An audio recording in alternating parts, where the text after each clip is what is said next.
আজকে কর্তামশাই কী নিয়ে এলো এবার তোমাদের দেখাই। রাসমেলা কবে হয়েছে বলো তো? সেই রাসমেলার দোকান এখনও আছে, এমনি কোনো কিছু দোকান নেই, শুধু আছে জিলিপির দোকানটা। তো জিলিপি আনতে বলেছিলাম, এই যে আজকে সেই একটা ওই খাজা পাওয়া যায় না,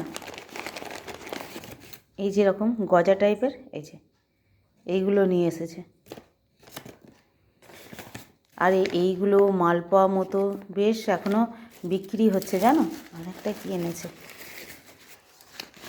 তো শীতের সময় এগুলো বেশ খেতেও ভালো লাগছে। জিলিপিও নিয়ে এসেছিলো সেদিনকে, আর আজকে ওইটা নিয়ে এসেছে ও মেলার যে বাদাম ওইগুলো। এটা একটুখানি তেলে ভাজা, তেল আর নুন দিয়ে ভাজা, তো এইগুলো নিয়ে এসেছে। এটা একটুখানি খাওয়া হয়ে গেছে, আর এটাও নিয়ে এসেছে। এটা রাত্রিরে খাওয়া দাওয়ার পর খাবো, বেশ ভালো লাগে এগুলো খেতে, মুচমুচেও হয়।